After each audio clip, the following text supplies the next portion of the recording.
todos aqueles que ali estivessem. Então, alguns filósofos epicureus e estoicos começaram a argumentar com ele. Alguns indagavam: o que deseja comunicar esse tagarela? Outros comentavam: parece ser um anunciador de deuses estranhos, pois Paulo lhes pregava as boas novas de Jesus e a ressurreição.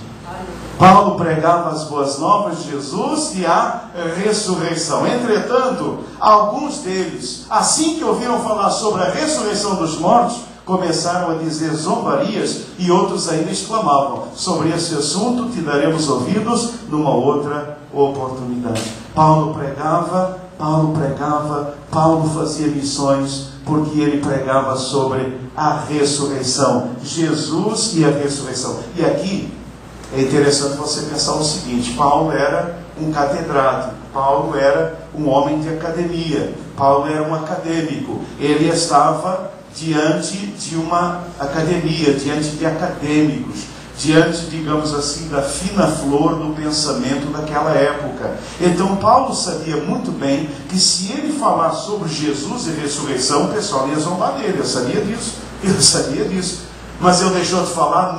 Não deixou. Sabe por quê? Porque ele cria na ressurreição. Ele sabia que Jesus tinha ressuscitado. Ele sabia que o pessoal ia rir dele. Ele sabia que naquele contexto de homens extremamente cultos, ou pelo menos se achavam assim, no meio daqueles epígonos do conhecimento humano, aqueles homens que se tinham como os homens mais extraordinários do saber, do conhecimento. Se Paulo sabia, se eu falar aqui de Jesus, e se eu falar que Jesus ressuscitou, esse pessoal vai acabar comigo. Não deu outra. Quando eles ouviram falar sobre a ressurreição, começaram a dizer zombarias. Esse camarada, nós pensamos que ele era de uma craveira intelectual como a nossa. Nós pensamos que ele era um erudito como nós, e agora veio com essa história, com essa fantasia. Como é que um erudito pode crer em fantasia como essa? Começaram a zombar, e outros ainda exclamaram: sobre isso nós te daremos ouvidos em outra oportunidade. Homenzinho sem grande condição intelectual. Paulo sabia disso,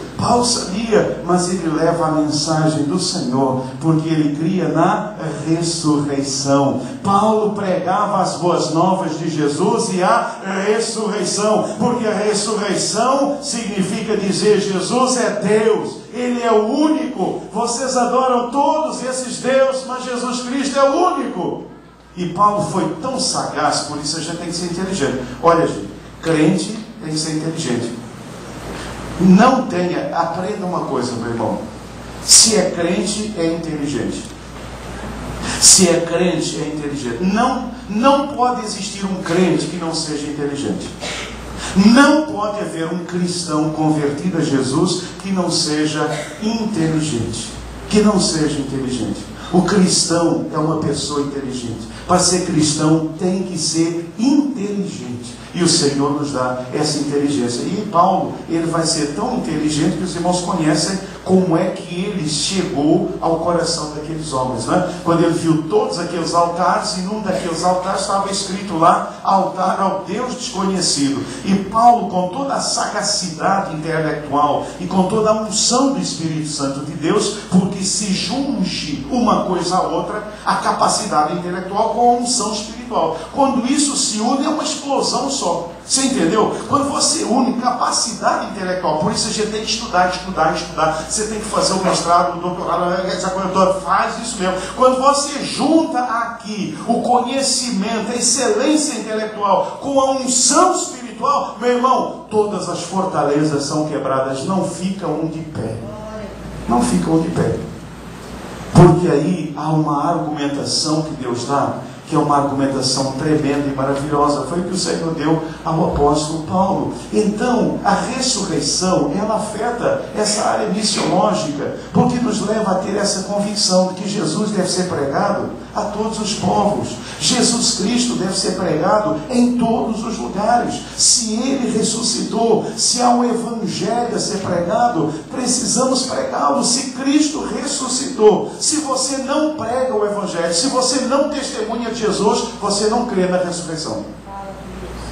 Se você não fala de Jesus, se você não testemunha de Jesus, se você não leva a mensagem de Jesus, onde você está? Você não crê na ressurreição. Quem crê na ressurreição entende essa verdade bendita e maravilhosa. E ele deve ser pregado em todos os povos, a todos os lugares, independente de quem seja a pessoa que esteja me ouvindo, independente do que ela possa pensar a meu respeito. Não sou eu que estou em jogo, é o destino eterno daquela pessoa.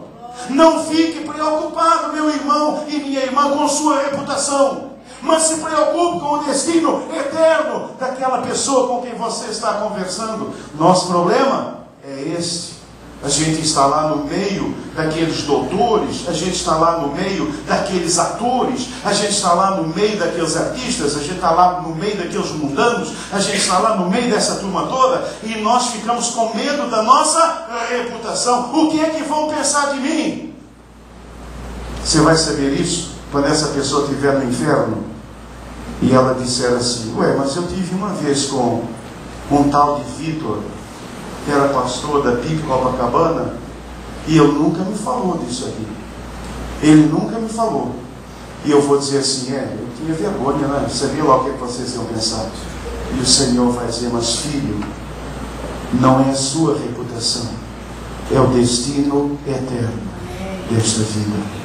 Sabe por que vocês não têm evangelizado? Sabe por que você é uma boca fechada para o Evangelho? E por outras coisas você fala sem parar. Porque você tem medo da sua reputação. Não, mas peraí, se eu vou chegar lá e falar que eu sou cristão, a turma vai cair no meu pé. Vai pegar mal para o meu lado. Mas essa pessoa tem o seu destino eterno comprometido. A ressurreição, ela nos impacta de tal forma que nós entendemos essas duas verdades. Precisa ser pregada a todos os povos. Mas pastor, eu não posso ir para todos os povos. Então a gente faz missões como faz aqui.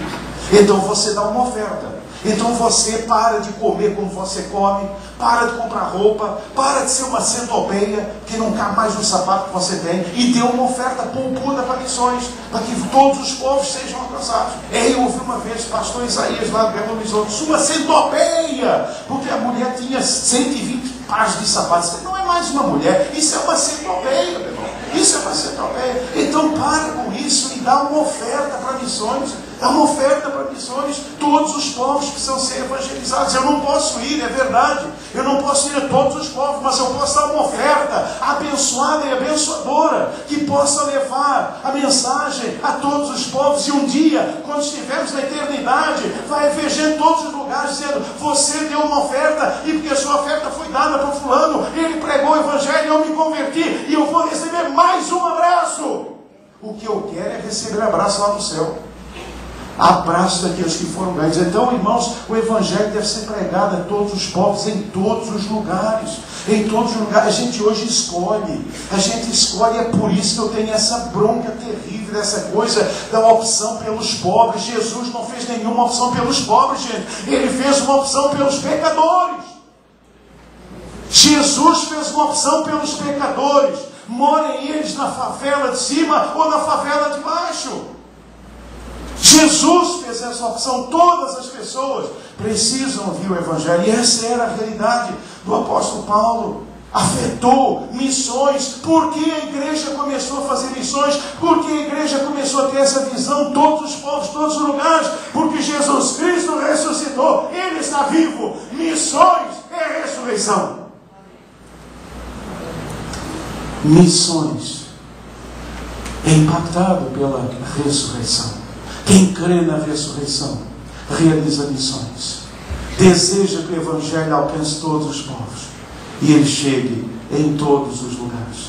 E finalmente, queridos, a ressurreição do Senhor Jesus, ela impactou e ela continua impactando profundamente a igreja.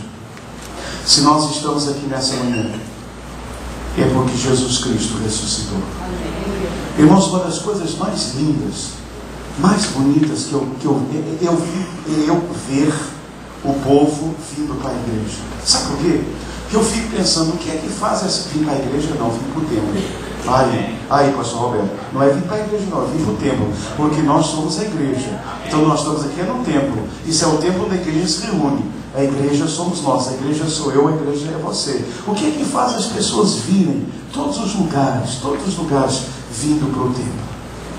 Eu tenho uma santa inveja. Uma vez alguém me disse que foi na igreja do pastor Cho, lá na Coreia do Sul, né? Na Coreia do Sul. E aquele irmão, pastor, um colega, disse: rapaz, o culto tinha vários cultos, né? Tem às 8, às 9, um negócio. Aí eu fui lá, e num determinado culto, eu saí de casa, sei, meia hora deve dar.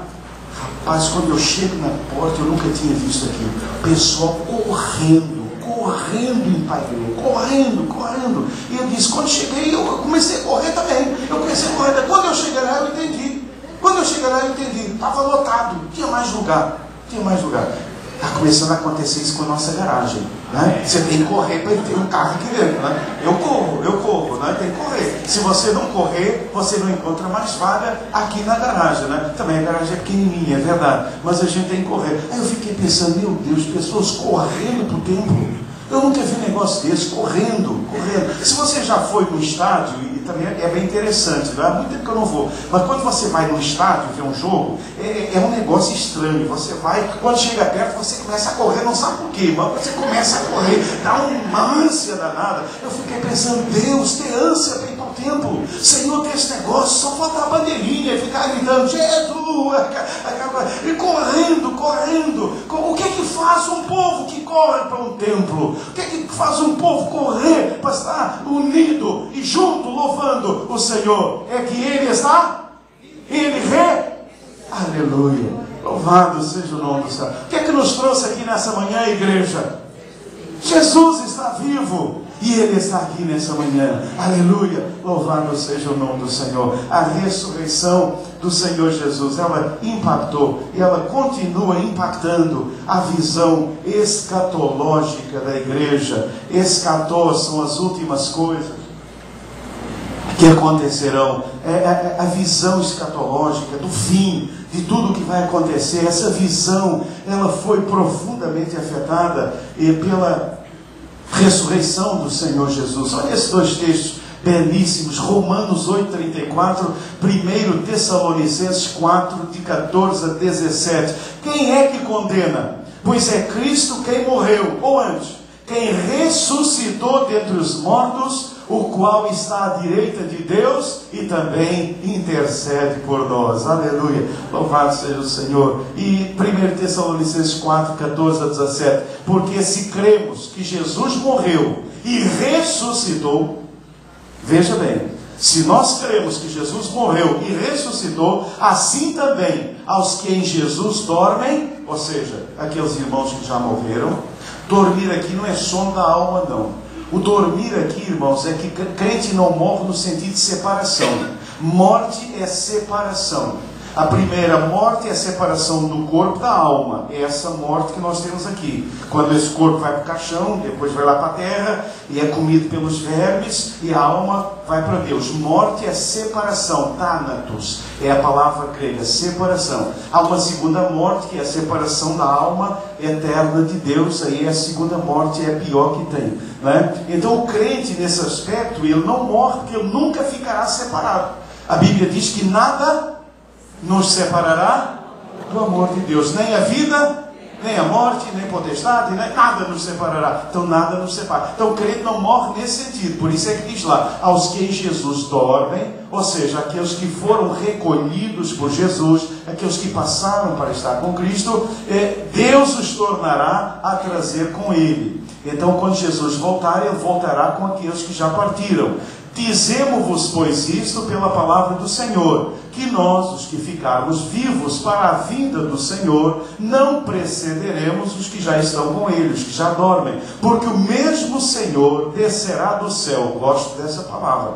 Vocês já devem ter percebido que eu gosto de um alaridozinho, né? Então o Senhor Jesus, mas veja, eu sou bíblico, eu não gosto de nada a não ser da Bíblia. Me pergunte sempre qual é a base bíblica. Olha lá, o Senhor mesmo descerá do céu com um Alaridozão, né? Alarido é muito barulho, alarido é com muita... Porque quem está com o Senhor, irmãos, está muito... Já pensou esse pessoal todo vindo com Cristo? Buscar a igreja do Senhor Jesus. Você já imaginou o alarido, né? A gente um dia vai fazer um alarido desses aqui para a glória do Senhor, né? Com alarido, com voz de arcanjo. Você já imaginou o vozeirão de um arcanjo? Já imaginou como será a voz de um arcanjo, né? Que trovão será esse, né? Essa voz tremenda vai ser ouvida no mundo inteiro, e com a trombeta de Deus. Eu fico imaginando essa trombeta e pensando que os anjos já estão polindo as trombetas. Os anjos já estão polindo as trombetas, né? E os que morreram em Cristo ressuscitarão primeiro. Depois nós, os que ficarmos vivos, seremos arrebatados juntamente com eles nas nuvens, a encontrar o Senhor nos ares, e assim estaremos para sempre com o Senhor. Oh glória, aleluia. Irmãos, é a visão escatológica da igreja. O que é que levou essa nova visão? A ressurreição do Senhor. Ele ressurgiu, ele está vivo, e ele voltará. E ele voltará. Ele voltará com aqueles que já estão com ele. E ele virá buscar aqueles que estaremos aqui, ressuscitaremos, seremos arrebatados, seremos transformados, nos encontraremos com o Senhor nos ares. Você já parou para pensar nisso? Esse encontro com Jesus nos ares, aqueles que vêm com Jesus e esses que sobem daqui ao encontro do Senhor Jesus. Você já imaginou a glória que será, a alegria que será, a alegria maravilhosa? Irmãos, isso é escatologia, são as últimas coisas que vão acontecer, e isso só é possível porque Cristo está vivo, ele ressuscitou, e ele vai voltar para buscar a sua igreja. Aleluia, louvado seja o nome do Senhor. Essa tem sido a grande esperança da igreja. Essa tem sido a grande esperança. Ele está vivo e ele voltará, e eu me encontrarei com ele, tal como é, eu o verei face a face. Aleluia, louvado seja o nome do Senhor. Nós vê-lo-emos face a face. Nós vamos ver o Senhor, vamos nos encontrar com os remidos na glória, formaremos um grande coral, louvaremos e exaltaremos o nome do Senhor. Querido, querida, aqui, você não pode ficar fora disso não. Pelo amor de Deus, não fica fora disso não. Você não pode perder o maior concerto que já existirá nesse cosmos, ou que já existiu, o encontro, o reencontro com o Senhor Jesus Cristo, porque Ele ressuscitou, Ele ressuscitou. Se cremos que Jesus morreu e ressuscitou, então a nossa visão escatológica é uma visão belíssima e maravilhosa. Jesus voltará e nós subiremos. A expectativa de Paulo é que ele ainda estivesse vivo quando Jesus voltasse, mas ele já partiu, já dormiu, já virá com Cristo Jesus, e nós subiremos para estar sempre com o Senhor. A ressurreição firmou a convicção de que Jesus vive em vitória. A ressurreição firmou a convicção de que Jesus Cristo voltará em glória. E a igreja então diz: Maranata, ora vem, Senhor Jesus. Essa é a grande mensagem da palavra do Senhor. Irmãos, não é uma questão de alienação, mas é uma questão de consumação. É uma questão de redenção. É a razão da nossa vida. A razão da nossa vida é essa. Nós vivemos para esse encontro com o Senhor. A razão da nossa vida, querida, entenda nessa manhã. Você tem uma carreira que Deus te deu. Você tem bens que Deus te deu. Você conseguiu realizações maravilhosas que o Senhor te deu. Mas, querido, nada disso pode se comparar com o que está reservado para nós na presença do Senhor. A nossa vocação é o céu, a nossa vocação é a glória. Jesus vive em vitória, Ele está à direita do Pai, ao seu nome todo joelho se dobrará. Jesus virá em glória, Jesus reinará. Aleluia, louvado seja o nome do Senhor, e nós reinaremos com Ele. Igreja, tudo isso porque Ele ressurgiu, tudo isso porque houve a ressurreição, tudo isso porque numa manhã de domingo, aquelas mulheres chegaram ao sepulcro, olharam e disseram: cadê o corpo? E aqueles dois homens disseram: vocês estão procurando quem? Jesus, porque vocês procuram entre os mortos aquele que está vivo. Aleluia! Não procure entre os mortos aquele que vive. Procure entre os vivos aquele que está vivo. Quem não tem Jesus está procurando entre os mortos aquele que vive. Procura nas religiões, nas ideologias, em tantas coisas, aquele que está vivo. Queridos, louvamos a Deus. O Senhor te deu uma função nesse mundo, o Senhor te deu uma vocação, você tem a sua vida, você tem a sua família, você tem os seus sonhos, mas, querido, tudo se consumará. Nós caminhamos para a glória celestial, porque Ele ressuscitou. Nós vamos ressuscitar também. Nós vamos ressuscitar também. Você sabia que um dos sentidos da vitalidade espiritual de um povo de Deus é crer no arrebatamento e desejar a volta do Senhor Jesus? Você sabia que o apóstolo Paulo disse algo assim impressionante? Ele disse assim: é muito bom estar com vocês, para que eu possa ter algum fruto entre vós, mas olha, gente, eu prefiro estar com Cristo, porque isso é muito... Paulo falou, é muito melhor. Sabe o que é que nós dizemos hoje? Senhor, está tão bom aqui. Senhor, nós preferimos ficar aqui, porque aqui, Senhor, é muito melhor. Irmãos, essa é a nossa verdade. Essa é a nossa verdade. Mas eu creio que o Senhor está preparando um povo que anseia, um povo que deseja se encontrar com aquele que vive em vitória, com aquele que voltará em glória, para reinar nesse mundo, para a honra e glória do nome do Senhor. A ressurreição de Jesus, ela impactou, e ela continua impactando profundamente a igreja em sua visão cristológica. A igreja sabe quem é Jesus. O que caracteriza uma igreja de Cristo é ela saber quem é Jesus. O Senhor, certa vez, perguntou aos discípulos: quem dizem os homens ser o Filho do Homem? Uns dizem que o Senhor é João, outros dizem que o Senhor é João Batista, outros dizem que o Senhor é o profeta. Jesus olhou para os 12 e perguntou o quê? E vocês? Quem vocês dizem que eu sou? E aí Pedro, cheio do Espírito, respondeu: tu és o Cristo, o Filho de Deus vivo. Isso só a igreja diz. Esta é uma afirmação da igreja de Cristo. Tu és o Cristo, o Filho do Deus vivo. Essa é uma afirmação cristológica que só a verdadeira igreja de Cristo fará. Se você quiser saber se uma igreja é séria ou não, se uma igreja está na Bíblia ou não, pergunte a alguém daquela igreja: quem é Jesus? Ele é o Cristo, Ele é único, Ele é o único Salvador. Se essa pessoa disser, essa é a nossa convicção, então é uma igreja cristologicamente correta à luz da palavra de Deus. Ao morrer, a ressurreição firmou uma segunda convicção na nossa visão soteriológica. A soteriologia é a doutrina da salvação. Por isso é que as pessoas que nascem em Salvador se chamam de quê? Soteropolitana, exatamente, que vem dessa palavra, soteriologia, né? Salvador, soteropolitano, Salvador, né? Então afetou essa visão, ou seja, só Jesus Cristo salva, não há salvação fora do Senhor Jesus Cristo. Irmão, seria muito fácil, seria muito agradável dizer assim: não, todos os caminhos são bons, todas as religiões, seria ótimo, a gente não teria problema com ninguém.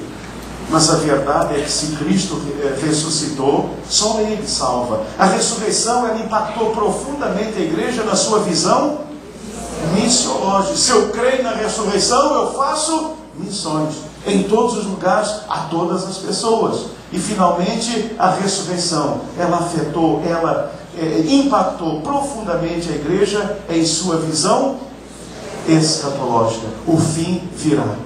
nós nos encontraremos com o Senhor Jesus. Não para fugir do mundo, mas para me encontrar com Jesus. Eu não quero fugir do mundo não, mas eu quero me encontrar com Jesus. Não é fugir, não é ter medo, não é viver alienado, não se trata de nada disso. Não se trata, mas se trata sim de estar com Cristo, porque isso é muito melhor. Que cada um de nós seja profundamente impactado pelas convicções da ressurreição do Senhor Jesus Cristo e creia que Jesus Cristo é verdadeiro Deus. Que possamos receber Jesus como único Salvador e que possamos ainda testemunhar Jesus a todos os povos e em todos os lugares e aguardar com esperança a volta e o encontro com o nosso Senhor e Salvador. Amém, igreja? Oh, glória, aleluia. Até a vontade de Jesus voltar agora, né? Amém. Vamos curvar as nossas cabeças. Quero orar nesse instante. Eu não sei se todos aqui já aceitaram Jesus. Ou melhor, já são convertidos a Jesus. Geralmente dizem, não, mas eu aceito. Não é aceitar desse jeito não. É você dentro da sua alma crer que Jesus é Deus, crer que Jesus morreu na cruz pelos seus pecados, entender e crer nessa manhã que você é um pecador, você é uma pecadora, você está perdido no sentido de que você está fora do caminho de Deus.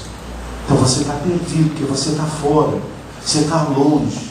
Mas nesta manhã, você ouviu a mensagem e você sentiu o Espírito Santo falar no seu coração que Ele te escolheu, que você pertence a Ele. Se você deseja agora confirmar isto, eu quero convidar você a orar comigo. Você que está aí na internet, eu gostaria que você também curvasse a sua cabeça.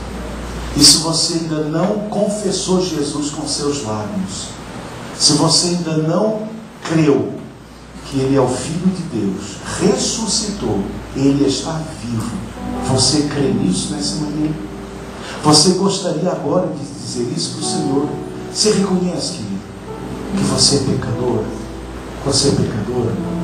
Talvez você seja um adolescente, uma criança, mas olha, você é pecador. Você precisa pedir perdão, Senhor, se arrepender